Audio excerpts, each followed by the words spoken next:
जय हिंद दोस्तों। कौन सा देश दुनिया का सबसे ताकतवर देश है? किस देश की इकोनॉमी दुनिया में सबसे बड़ी है? किस देश की कंपनियां दुनिया की सबसे फेमस कंपनियां हैं? किस देश ने सबसे ज्यादा नोबेल पुरस्कार जीते हैं और किस देश ने अभी तक सबसे ज्यादा ओलंपिक मेडल जीते हैं? यदि इन सभी सवालों के जवाब हम ढूंढें तो इसका जवाब है संयुक्त राज्य अमेरिका।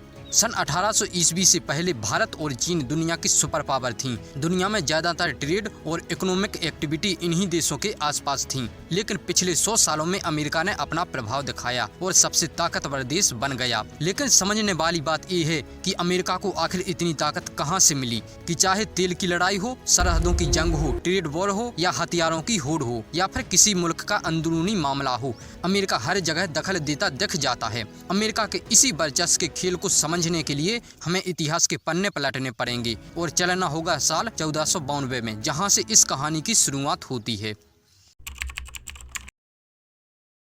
3 अगस्त 1492 को क्रिस्टोफर कोलंबस 3 जहाजों के बेड़े के साथ सफर पर निकला। मकसद था भारत की खोज करना, लेकिन ढूंढ निकाला अमेरिका। वह अमेरिका को ही भारत समझ बैठा। इस तरह अमेरिका के स्थानीय लोगों को उसने नाम दिया रेड इंडियंस। ये रेड इंडियंस अमेरिका के स्थानीय आदिवासी थे जो आज तक अमेरिका के मूल निवासी कहलाते हैं। इस बात से बेखबर कि उसने भारत नहीं बल्कि अमेरिका ढूंढ निकाला है, कोलंबस यूरोप लौट गया। यूरोप में भारत की खोज की खबर आगे की तरह फैल गई। कोलंबस मरते दम तक यह नहीं जान पाया कि उसने एक ऐसा देश ढूंढ निकाला है जो भविष्य में सबसे बड़ी ताकत बनकर उभरने वाला था। ये वो वक्त था जब दुनिया भर में स्पेन, ब्रिटेन और फ्रांस का दबदबा था और धीरे धीरे यूरोपियंस अमेरिका पहुंचने लगे थे। सबसे पहले स्पेन ने अमेरिका में अपनी कॉलोनी बनाई। 16वीं सदी की शुरुआत में ब्रिटेन भी अमेरिका पहुंच गया और देखते ही देखते वहां 13 कॉलोनी बसा ली।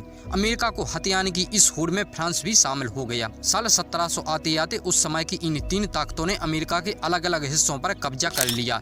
इस तरह यूरोप की मिली जुली आबादी अमेरिका जा बसी। इनमें सबसे ताकतवर था ब्रिटेन, जो लगातार दमनकारी कानून अमेरिका पर थोपे जा रहा था। वो चाहता था कि अमेरिकी कारोबार उसके हिसाब से हो, लेकिन ब्रिटेन की यही हरकतें अमेरिका में क्रांति ले आईं। वहां आजादी की जंग शुरू हुई और आखिरकार कई दशकों की लड़ाई के बाद 1783 ईस्वी में अमेरिका आजाद हो गया। 1787 ईस्वी में अमेरिका का संविधान बना और 1789 में लागू भी हो गया। उसी साल 30 अप्रैल 1789 को जॉर्ज वाशिंगटन को अमेरिका का पहला राष्ट्रपति बनाया गया और 4 जुलाई 1776 को आजादी के घोषणा पत्र में अमेरिका को संयुक्त राज्य अमेरिका के तौर पर अपना आधिकारिक नाम मिला। आज़ादी के बाद अमेरिका ने ठीक वही किया जो अब तक उसके साथ होता आ रहा था। उसने अपनी सीमाओं का विस्तार करना शुरू कर दिया। शुरुआत पश्चिमी सीमाओं से हुई। 1803 ईस्वी तक अमेरिका ने 1.5 करोड़ डॉलर में फ्रांस से लुसियाना खरीद लिया। इससे अमेरिका का कुल क्षेत्रफल 3 गुना तक बढ़ गया। अब अमेरिका का मेक्सिको के साथ युद्ध शुरू हुआ। 1848 ईस्वी में अमेरिका ने मेक्सिको को हराकर उस पर कब्जा कर लिया। मेक्सिको से कैलिफोर्निया और टेक्सास छीन लिए गए। अमेरिका धीरे धीरे ताकतवर होता जा रहा था। यही वजह रही कि कई छोटे छोटे प्रांतों ने अमेरिका के साथ जुड़ना पसंद किया। इनमें इलिनोइस, ओहायो और फ्लोरिडा जैसे नाम शामिल थे। जो प्रांत अमेरिका के साथ जुड़ना पसंद नहीं करते थे, वहां वो अपनी सेना भेजकर उस पर कब्जा कर लेता था।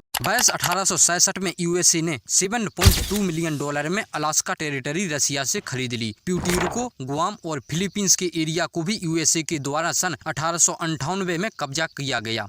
यूएसए ने स्पेन को 20 मिलियन डॉलर दिए और फिलीपींस को अपने अंदर ले लिया। लेकिन आज फिलीपींस आज़ाद है क्योंकि 4 जुलाई 1946 को फिलीपींस को अमेरिका से आज़ादी मिल गई थी।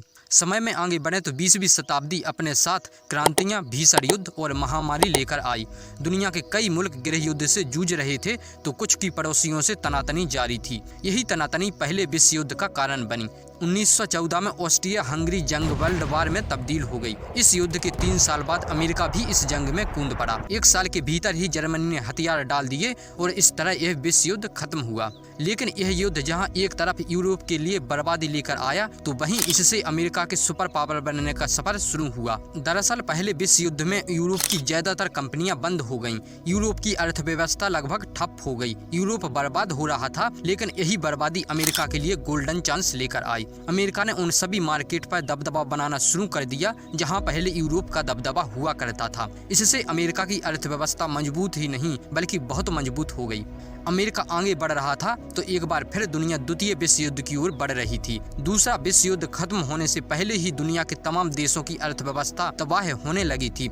ऐसे में अमेरिका ने अपने उस हथियार का इस्तेमाल किया जिसे दुनिया डॉलर कहती है। इससे पहले दुनिया में व्यापार के लिए करेंसी के बजाय गोल्ड पर भरोसा किया जाता था। यूएसए ने इन विश्व युद्ध में अन्य देशों को हथियार सप्लाई किया। हालांकि यूएसए की जमीन पर लड़ाई नहीं हुई थी, लेकिन इस युद्ध में बहुत सारे यूएसए के सैनिक भी शहीद हुए थे। लेकिन फिर भी यूएसए को कोई खास इकोनॉमिकली नुकसान नहीं हुआ था। द्वितीय विश्व युद्ध के बाद अमेरिका के न्यू हैम्पशायर शहर में वर्ष 1944 में 44 देशों का सम्मेलन हुआ। इस सम्मेलन में 2 बड़े फैसले हुए। पहला ब्रेटन वुड्स समझौता, जिसके तहत डॉलर को ग्लोबल करेंसी के तौर पर मान्यता दी गई। दूसरा वर्ल्ड बैंक और अंतर्राष्ट्रीय मुद्रा कोष यानी कि IMF का निर्माण। समझौते से पहले दुनिया के तमाम देश गोल्ड को मानक मानते थे। सरकारें अपनी करेंसी सोने की डिमांड और कीमत के आधार पर तय करती थीं, लेकिन ब्रिटेन समझौते के तहत यह तय हुआ कि अब से अमेरिकी डॉलर ही सभी करेंसीज का एक्सचेंज रेट तय करेगा। इसी दौरान 24 अक्टूबर 1945 को सैन फ्रांसिस्को सम्मेलन में संयुक्त राष्ट्र संघ की स्थापना की गई। इसका मुख्य उद्देश्य वैश्विक शांति और सुरक्षा बनाए रखना, मानव अधिकारों की स्थापना, राष्ट्रों के बीच मैत्रीपूर्ण संबंध स्थापित करना और आने वाली पीढ़ियों को युद्ध की भयावहता से बचाना था। इसमें अमेरिका ने बहुत अहम भूमिका निभाई। ऐसी ही एक संस्था general agreement on tariff and trade यानी कि गेट की स्थापना हुई। इसका मकसद सदस्य देशों के बीच व्यापार को आसान बनाना था। इस संस्था से अंतर्राष्ट्रीय ट्रेड और ग्लोबलाइजेशन को बढ़ावा मिला। यही संस्था 1995 में WTO बन गई। 1950 के बाद अमेरिका तथा सोवियत संघ 2 सबसे बड़ी सुपर पावर बनकर निकली और यहाँ से शुरुआत होती है कोल्ड वॉर की।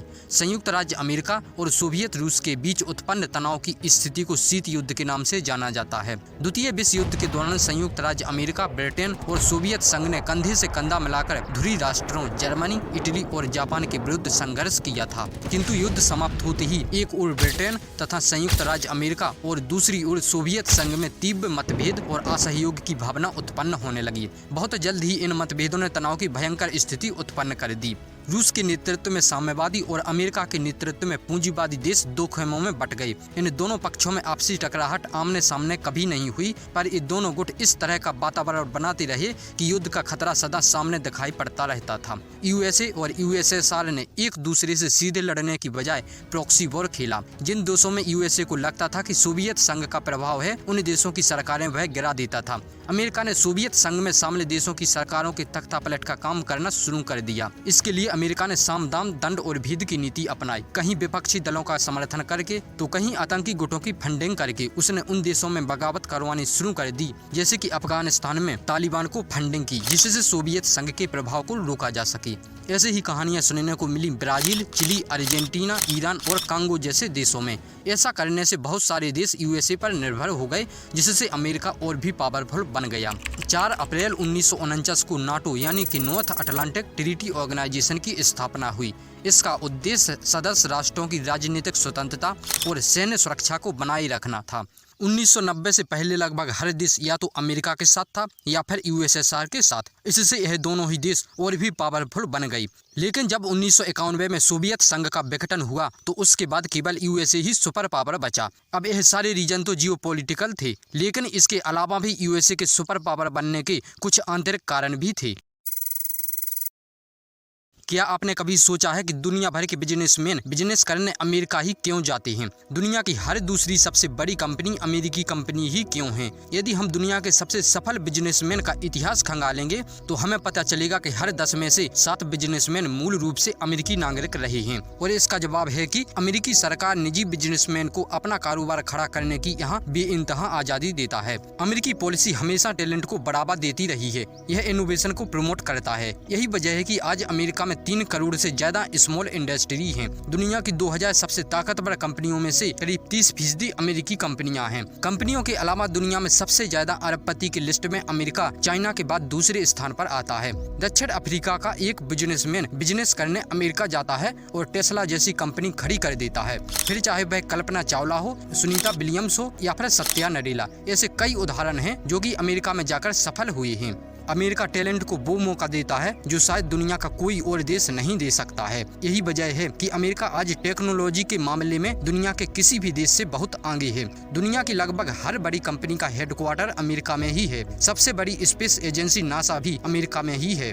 अमेरिकी सेना दुनिया के सबसे बड़ी और ताकतवर सेना है। अमेरिका के पास दुनिया में सबसे ज्यादा सेना अड्डे हैं, लेकिन इतना ताकतवर होने के बाद भी अमेरिका नॉर्वे, डेनमार्क, स्वीडन और आइसलैंड जैसे कुछ देशों से ह्यूमन डेवलपमेंट के मामले में काफी पीछे है। इन कंट्री ने अपने देश के लोगों के विकास पर ज्यादा ध्यान दिया है। हालांकि यह देश कोई सुपर पावर तो नहीं है, लेकिन इन नॉर्डिक देशों में जीवन यापन करना अमेरिका की तुलना में बेहतर है। आज के दौर में चीन और रूस जैसे देश बेशक अमेरिका के लिए चुनौती बने हुए हैं, लेकिन सुपर पावर बनने की होड़ में वो अमेरिका के आगे अभी तो नहीं टिकती। अमेरिका के लगभग 500 सालों के इतिहास में आज वह जिस मुकाम पर है उसे वहां से हटाना टेढ़ी खीर साबित होगा। तो दोस्तों, आपको क्या लगता है कि भविष्य में कौन सा देश अमेरिका से सुपर पावर का दर्जा छीन सकता है? कमेंट करके जरूर बताएं। धन्यवाद।